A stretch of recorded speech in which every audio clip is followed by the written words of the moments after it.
good to see you. Beautiful being. It's Oneness Evolving here out in my noisy front yard because over there is a building site and they've been laying concrete foundations and things, so I'm not going to be out here very long, but I just want to show you the garden because even with the noise, it's beautiful out here. Look at that. I mean, you know, you can make a poster out of that.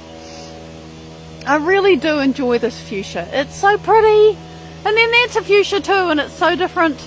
And then there is the Japanese anemones, and then up back there, let me show you, we have the Luculia, and it's all in motion with the wind, and I just love it, love it, love it. So, I want you to see that. And, oh dear, did I make it go away too far? And we have roses, and we have wind, and I mean, everything's moving, and that's fabulous. Whoops. Okay, so just showing you before I go inside. Look at these dahlias. Because it's been not sunny for the last day, it's been a bit rainy, the colours are really rich, and I love that. Oh look, there's a little bumblebee back here trying to get a little rest from the wind, so it's just hanging on to the flower. Hi Mai, good to see you, sweetie. I'm just doing a quick tour around the flowers in the garden because it's noisy out. But I still, look, you can see it's been wet. The calendula still carry on making beautiful edible flowers, and I haven't deadheaded them. But let's take a moment, look at the seed head. Isn't that fabulous? It goes brown, and then you get lots of babies like you can see I've got here. And I'll probably end up pulling most of them out because you can't have too many. And look, there's a couple of snails there going at it. There's just stuff happening always in a garden. I haven't deadheaded this yet. This is the last big Lilium regale. Well, actually, this one's pretty big too. Haven't chopped those seed heads off. But, you know, there's always something happening here. And this is the big thing. I did the mulching. I did some mulching in the weekend.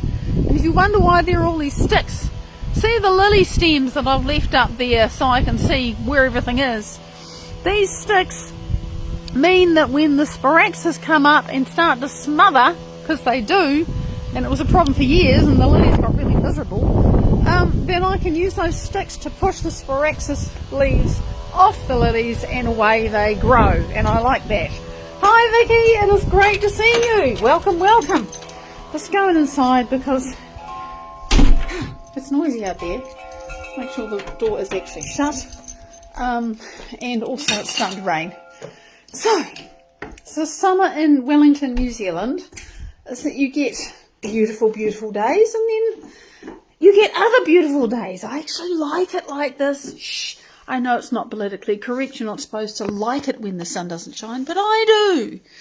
Because it gets very hot, and when it's not really hot, that's nice as well. So, here I am inside my lounge. I'm going to get on with talking about what I've been writing for God of Me today, because that's what I do every Wednesday morning, because I realised that I just needed, if I was going to do this thing, if I was going to get this writing to happen, I needed to make a time for it once a week, or it wasn't going to happen at all, because I tried it the other way and it just wasn't happening. So, God of Me is this mad idea that kind of seized hold of me, I don't know, years ago, to take the information that I have learned that has helped me to change my life and is continuing to help me change my life, by the way. It's not like it's ever over, it just continues and changes. And make it available to people that I realised at the time simply would never have access to it. And never's a long time and things may change, and I pray that they do. But in the meantime, this is my crazy idea. And so I've learned so much from Dr. Joe Dispenza, and I do his meditation work every day, and I have amazing jaw-dropping experiences now because I've got the machinery in place in my brain, and my body is better at it, and I'm better at it. I've got some skills, and just incredible, amazing things are kind of normal for me now, and that's really wonderful. And a big part of what I learned from Joe is how to actually change yourself, and to understand that change is quite hard, and our bodies actually because of the evolutionary program, they're not our enemies, but they do resist us when we try to change. And I spent about a year actually explaining why that's hard and what's going on, and all of that is in God of Me. And I actually need to make a little collection where you can say, oh, this is about why it's so hard to change. Because it is actually really hard to change. So I did that. And at the moment, I am just getting towards the end of a big chunk where I've been saying, well, what's the deal with manifestation anyway? Because, there's this whole thing of mind over matter, and we see people do it. They heal their bodies, which is amazing, and I'm a work in progress of that too. And yes, I have healed my body doing Dr. Joe's work. There's just some things I haven't done yet. And that's fine, because I'm no longer scared of them. I mean, that's the big thing. When you stop being afraid of things that are quote unquote wrong and realize that that's the biggest turning point to actually them being able to heal. But that's beside. What I've started to talk about is, okay, there's mind over matter, and people say, oh, I had this thought and a week later all this money that I needed just appeared and all of that.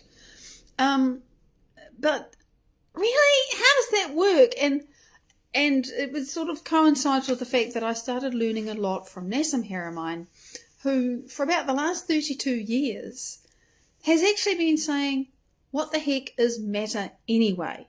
Now, he's not the first person to ask what matter actually is anyway, but he is the first person to say, well, the physics, the quantum physics equations, they talk about matter, they talk about the speed of light, they talk about gravity, they talk about all these things that we take for granted, but actually nobody knows what the heck those things are, truly, including you. And his team, he hasn't done it alone, but he did it alone for a long time, have actually come up with and it's not just a theory, it's practically demonstrated, not just by their science either. It's like there's this whole picture, like they had 50 puzzle pieces on the table and they put them in the right places, and you've got this amazing picture of what matter actually is and how stuff actually works. Oh my God. And for me, that information has just networked in so beautifully with what I've learned from Dr. Dispenza about the unified field and creating something out of nothing, which people regularly do doing his work, and others, and other kinds of work too. But it's like, for me, it's been this great frustration, because I always felt like there just wasn't a lever for me to pull, and I don't know why I felt that way. Well, I do better understand that why now, because I actually understand more what matter is and how you do stuff with it, and I mean with your mind. And also I discovered when I went to one of Dr. Joe's retreats late last year that I was actually missing a really, really fundamental lever that you have to be able to pull to create anything, which was why I hadn't been able to do that, which was just this huge, oh my God, that's why it's been so hard. So I've actually been putting this whole thing about how matter works and what's the deal with making stuff appear out of nowhere, and is it actually out of nowhere? And of course it's not out of nowhere. There's no such thing as empty space. It's absolutely full of stuff that's just waiting for us to organize it. But the challenge is organizing it, and how the hell do I do that? And so I've been talking about, how does energy organize matter? And most recently, and this is what I've been doing for about the last, 6 months or 8 months, or whenever it was I started this, might be longer, probably longer, maybe a year. It's taken me a long time, because I've had to learn, I've had to figure stuff out and go, what? So many times. Because the audience that I'm actually writing this for, and it'll end up on a website, is for people who maybe have never visited a shopping mall.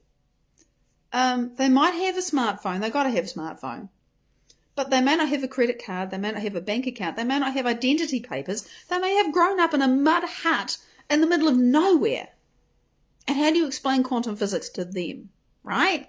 How do you explain manifestation to them? How do you explain change to them? Because if you can explain it to them, everybody else is going to understand. So when I'm using examples, and I'll get into what I've been writing about this week in a minute, because I had to figure out an example for that just today, I've got to use things that are like global and universal, and anybody will understand them, even if they've grown up in a mud hut in the middle of nowhere. So that's the challenge that I'm currently addressing. So this week, and I'm talking about how frequency changes matter. Because we all think that matter emits a frequency. Oh, I've got a body, I emit a field. No, actually, honey, you are a frequency. You are a pattern, a frequency, and the whole of the unified field, which is the whole of the universe and more, and that emits your body. It's the other way around. We've got it back to front. We've been programmed, and because people didn't understand, and we just think, no, I have a body, it makes a field. No, you are a field that emits a body. I know that's hard to understand, but believe me, that is actually the truth. So, talking about how frequency, the frequency of you, me, and everything emits matter. It's like, well, okay, people might find that hard to swallow. I know I did. It took me a long time to work this shit out for myself to my own satisfaction. I said, okay, let's look at cymatics. Because cymatics is this really cool example of how frequency influences matter. And if you just go back on Patreon, if you go to my Patreon, you can find all these lives I put up there for free.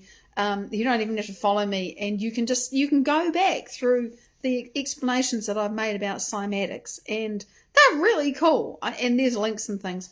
If you follow me for free, then you can hear what I've written each week. And there are more links and more things to play and explore and understand literally how it is that frequency changes and shapes and makes matter. And that's the reason why I wanted to talk about cymatics is what I discovered in my learning from Nassim Haramein and his team is that frequency actually really does make matter. And it does that because the quantum vacuum, the unified field, the 0-point field, God, source, whatever you want to call it, is actually made up of these tiny pieces of highly energized energy. It's very, very powerful energy in very small space, and it's spinning. And there's lots and lots and lots and lots and lots and lots and lots of them. And when those things get coherent and organized, like a big flock of starlings, they make a murmuration, or you have a huge herd of wildebeest and it moves like one organism, or a school of fish, and they behave like one organism. When those little spinning things in the field get organized, they make matter. Matter's made of those things, and they've just got organized, and something has organized them. And it ain't matter that organizes those things. It's energy, which is frequency and information, that's organized those things. So that's why I wanted to talk about cymatics, because that's a really tangible and relatable example of how frequency is organizing matter. And you can see it, and you get interference patterns. And then the next thing I wanted to explain, which is what I'm finally getting to, is resonance. Because the thing about cymatics is that cymatics only works if you have a frequency that is going through the water or the sand or the gas or even through a solid or metal plate. You've got to have a frequency that is the right match to make the whole thing work. And again, I explained this in previous weeks, so go back and find them. It's not very far. And if you're on YouTube, just go back to the previous weeks. You will see them there, because I try to label things sensibly. And so you've got to have the right frequency so that it will resonate. And there's mathematical reasons for that. Like resonance is about things being in proportion to each other. It can be the same length, it can be half the length, it can be a third, it can be a quarter, but it can't be 2 2/5 and 9/10. It just doesn't work. It's got to be something that's a nice even thing that will fit in. So then I thought, well, what is resonance? And I looked it up and I started explaining it. And that's what I started last week. And this week I'm explaining more about resonance. And this, by the way, given what I said at the beginning, is why some people really can piss you off and other people don't. It's because something in the vibe that they put out when they're doing whatever they do that gets to you actually matches something in you that is the same. It doesn't mean that you are the same as them, although it can. But it's something in you is resonating with what something in them. And that's all we know. And the reason you're having a response is because you are resonating with them in some way. So don't get all hung up about it. There's just something in you that's responding to something in them. And it's, I mean, this is really, it starts to get really real when you think, okay, there's something in me that's resonating with that person that I just can't stand. Oh, well, maybe if I could change that, then I wouldn't have that same reaction. Nikki, it's great to see you, honey. So, yes, so you got to have resonance. And so this is the thing that I was explaining now is, okay, what is resonance? Well, first, everything vibrates. We've already established that. Those little Planck spherical units, those tiny little things of which the whole unified field is full, they're just disorganized. When they're organized, you get matter, are vibrating. They're moving, they're oscillating, they're spinning, they're vibrating. And all those things go together, oscillation, spin, vibration. They all go together and they have one thing in common, and that's frequency. And frequency, well, it's very fast or it's very slow or it's somewhere between. It's about how fast it's going. It's about how long it takes to make one revolution or one wave or whatever it is.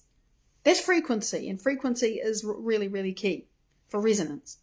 Because when I looked up the definitions for resonance, it's all about the fact that every object, and I mean every object, whether it's a piece of gas, whether it's some gas or it's a liquid or it's something like you and me or it's a rock or it's the earth or it's a whole galaxy, it's got a resonance. It has a natural resonant frequency. And this is the thing. So I had to think, well, what the hell? How do you explain a natural resonant frequency? And I can't talk about the fact that if you get a wine glass and run your finger around the top, you lick your finger on it, it's going to resonate, because someone who's grown up in a mud hut who's never seen a wine glass will not know what I'm talking about. So they had me scratching my head, and I was thinking, well, how do I explain about that? And I thought, everybody knows, because I was thinking, what's something that resonates? And you can see what I'm doing. Everybody knows about drums. I don't think there is an ancient culture anywhere that wouldn't have invented some kind of drum. So I said, okay, imagine that you decide one day to make a drum, and you get a piece of wood, and it's the right size and shape, and you hollow it out because you need a resonating cavity. Hi, Linda. Lovely to see you. And then, you smooth the ends off, because the drum needs to have, you got to be able to stand on something, and it's got to have a top. And then you stretch the skin over the top and you tie it on really tightly with cord. Okay, voila, you've made a drum. So you go boing with your hand and you get a sound. And, you hit it with your hand, you're going to get the same sound. That sound is a product of the drum's natural resonant frequency. It's just what the drum does. And you can hit the side of the drum with your hand and it'll actually sound different. But that's because the substances are different and you get different harmonics, but it's the same fundamental sound. And I decided to not talk about that. But you see, it's right in my head, because I got a glass and I flicked it with my finger and I got one sound. I tapped it with a pen and I got quite another. But it's because there are different interactions between the different substances and you get different harmonics.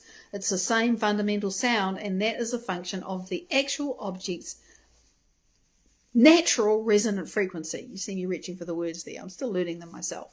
So you have an object and it has a natural resonant frequency.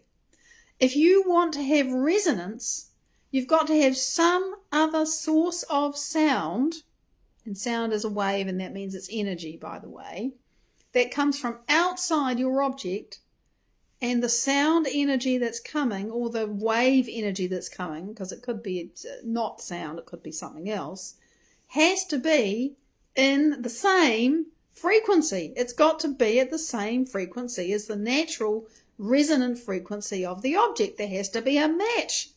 Does it ring bells in your head about interference patterns and cymatics? There had to be a match there for this to work too. So resonance is key to all of this stuff. There's got to be a match between what you want to resonate and the energy that's going to resonate it. And geez, doesn't that sound like us being the energy that we want to resonate something to create it in our lives, and the thing that we want to create in our lives? This is getting close to being able to talk about the stuff that we sort of think of as all, new age and whatever and out there, but it's not if you understand the science of it. This is why I'm going into the trouble of explaining what this is. So when you have resonance, you have an object and it's got a natural resonant frequency, and then you have some source of energy which is at the same frequency as that natural resonant frequency. Okay.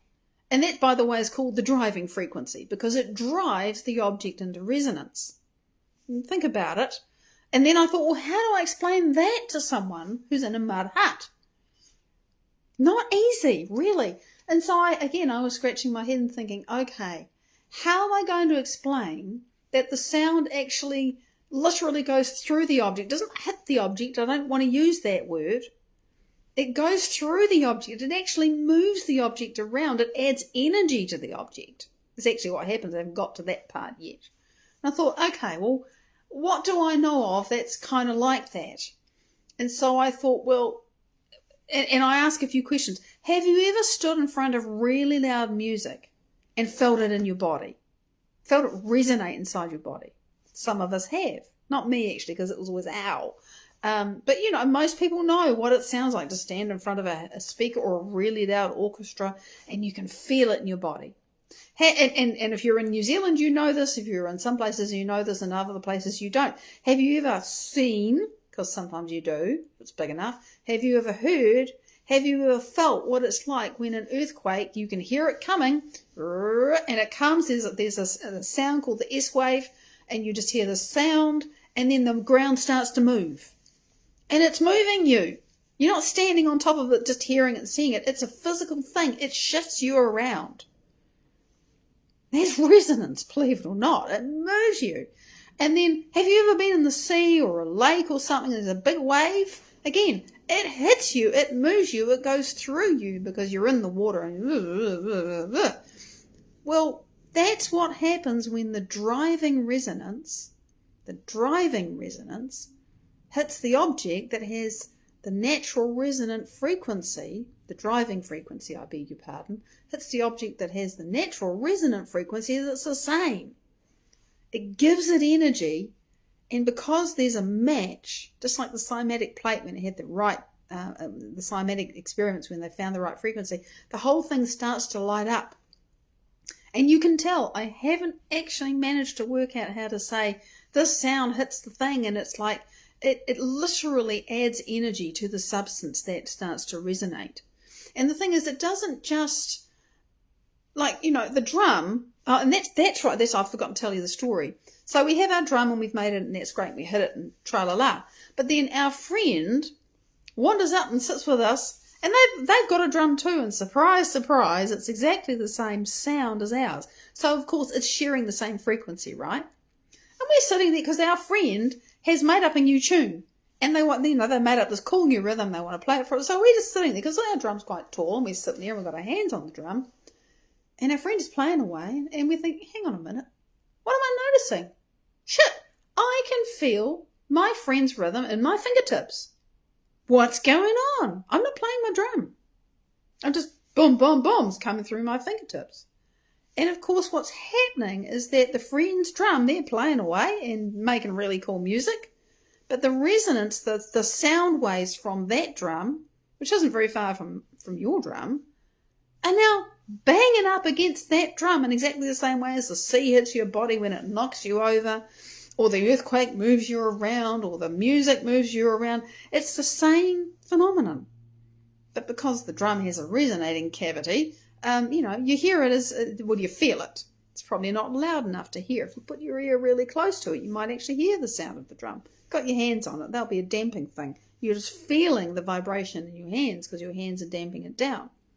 But you get the idea that the sound energy from this the source of driving frequency, literally drives the object that has the natural resonant frequency to resonate. And that's what happens with the two wine glasses.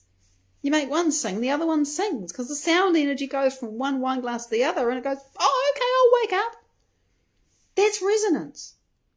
And you can see it's getting closer and closer to, oh, well, this is the wine glass, this is the experience, this is the whatever it is that I desire to create in my life.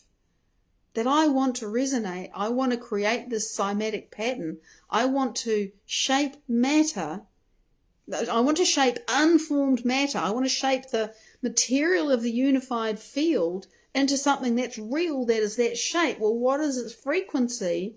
That's the thing that I want to resonate into being here. Oh, geez, I need to be at the same frequency. And that's got something to do with it. So we're getting closer to about how that works. And for me, it's really cool to be making connections. I mean, I've made the connections, but a lot of them are intuitive. I feel this, I know this, I use this every day, and I'm getting a little bit better at it, and that's very exciting to me. But to be able to explain them to you adds so much value to me, because I articulate things way more clearly than if I never had to try to do that. But it really makes me think, because it has to make sense to somebody who lives in a mud hut. So I'm quite excited, because I know that I'm getting towards the end of this section where I'm explaining about matter and about how energy creates matter. That's the core thing that people don't understand. I mean, they might understand it as a theory, but actually that this could be a real thing. Now, admittedly, I can't go down the road and physically plug in XYZ things to an experiment and bring matter out of the vacuum. There are people now that can, and it's been done for a long time actually, I think about 60 years now, using a thing called the Casimir effect. Energy can be pulled out of nowhere. And there are people right now working to pull energy out of nowhere in larger quantities, because the thing about the Casimir effect, you only get a very little bit. It's not enough to run your phone, never mind a generator or anything else. But the point is that is possible. And energy is matter. So it ought to be possible. And there are still gaps in what is known and understood. But I am learning more and more and more for my own benefit what is known and understood, and increasingly experimentally demonstrated. And that's the important thing. And the reason why I really love and resonate with what Nassim Haramein is doing is because it's not all theoretical and highfalutin. I'm not a physicist, and yet if I study, I can follow what he's teaching, because he's talking about real examples that I can actually wrap my head around. And he's quite passionate about this. He says, physics, you should actually be able to understand. You should have a picture in your mind. And as soon as you start talking about 13 dimensions, it's like we're all lost. We've no idea what that is. But everything that he and his team have come up with, it's like you can imagine it in your mind. And so my journey is taking that and mixing it with what I know and drawing conclusions and trying very hard to say, this is what I know, and then there'll be a point at which I'll say, this is what I've experienced. But I can't tell you the science because nobody's worked it out. But I'm quite excited to be getting towards that point, because this too is something that I have my own take on. And when people ask me questions, my take seems to be useful to them. So it's going to be a real journey trying to write it down, break it down into little steps and say, well, you try it now. So that's where we're going. Energy work is coming. I don't quite know when. I'm not finished with resonance yet, because it's so important to understand what you're doing and why you're doing it. Thank you, Dr. Joe, for explaining that to me.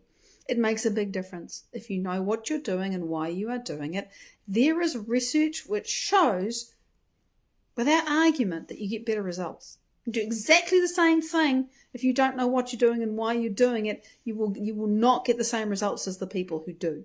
It's been proven, shown. So that's why I'm going to the trouble of explaining this. This is probably not going to be the one-on-one. The stuff that I'm explaining now, it'll probably be the, stage 2 or something to understand, to add to things. Just because I'm doing all this stuff, which is quite hard to explain and even get your head around and wonder why it's relevant now, doesn't mean it'll be coming up first. But the difference it's made to me to understand this, I can't even begin to explain. It's profound.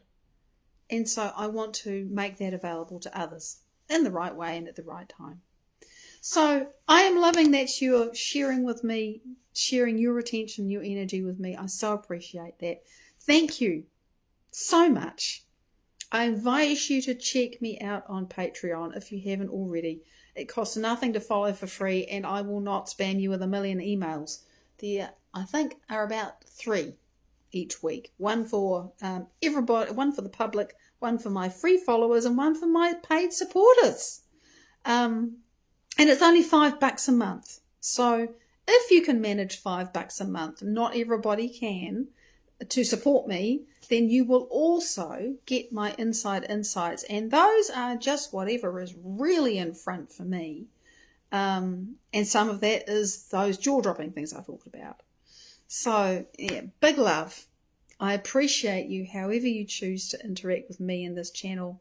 Thank you for watching and commenting. I love your questions if you have them. And I'll be back next week with more on resonance and who knows what else. Until then, much love.